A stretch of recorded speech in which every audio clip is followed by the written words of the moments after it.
I'm Heather. Standing in the middle of the glittering hospital gala, I'm still shaking from the intense confrontation that just took place. My younger sister, Lily, who's 22 and a pre-med at Stanford, had the audacity to downplay my 3 brain surgeries right in front of a room full of doctors, hospital administrators, and donors. My family has always been a mixed bag. My parents, Mr. and Mrs. Thompson, are well-to-do. Dad is a successful lawyer, and Mom is a socialite. They've always doted on Lily, seeing her as the future of the family. Meanwhile, I've been working as a medical illustrator from home, and my work has been used in top medical textbooks across the country. But my parents think it's just a little side job. I was diagnosed with a brain tumor a couple of years ago. The tumor was benign but aggressive, wrapped around critical blood vessels.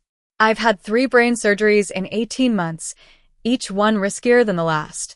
Recovery was hell. I had vertigo, chronic pain, and a seizure disorder as a result. But my family? They never really understood. Lily would post on Instagram about her tough pre-med journey, getting thousands of likes and my mom's constant praise. When I mentioned my health issues, Dad would say things like, "You're just being dramatic," or "exercise more like Lily." Mom would often brush off my misses from family events, saying it was just a headache. I received an invitation to the hospital gala from Dr. Amelia Reed, my neurosurgeon. She'd been with me through every step of my treatment, holding my hand before each surgery and explaining all the risks. After my 3rd surgery, she told me I was one of the strongest patients she'd ever treated and wanted me at the gala as a success story. I almost didn't go. I still had a healing incision and couldn't stand for long without getting dizzy.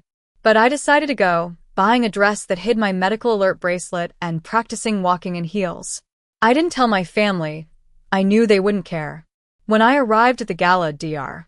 Reed was thrilled to see me. She introduced me to important people like a retired surgeon who donated a wing to the hospital. She talked about my surgeries in detail, and I was praised for my resilience and my work as a medical illustrator. It felt amazing to be seen and respected, something I'd never experienced at home. Then, Lily showed up. She was shocked to see me and immediately questioned why I was there. Before I could answer, Dr. Reed appeared. Lily tried to charm Dr. Reed, but when Dr. Reed asked about her support for me, Lily laughed it off, saying I was always dramatic about my medical issues and that my surgeries were just minor headaches. That's when Dr. Reed's professional fury flared up. She took Lily to task, educating her and the entire crowd about the severity of my condition. She detailed each surgery, the risks, the complications, and my long-term health issues. Lily started to cry, realizing she'd made a huge mistake. Dr. Robert Harris, the hospital's chief of surgery, also stepped in. He revealed that Lily had used my brain surgeries in her personal statement for the summer research program at Stanford. He said it was exploitation and lack of empathy, and he was going to call Stanford's admissions office. The video of Dr.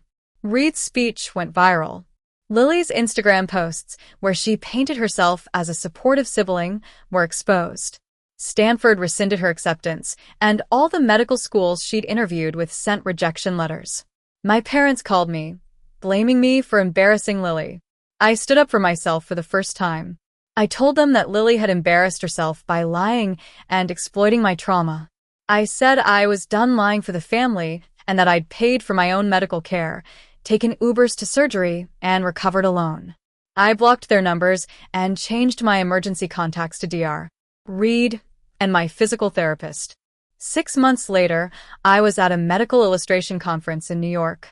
During the keynote speech, my anatomical drawing was used to illustrate a complex surgical technique. The presenter talked about my story as a 3-time brain surgery survivor who'd continued working. The audience applauded, and I cried, not out of sadness, but because I was finally being recognized.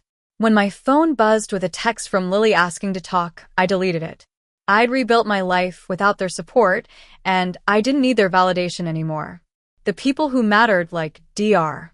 Reed and my colleagues, knew the truth, and that was enough.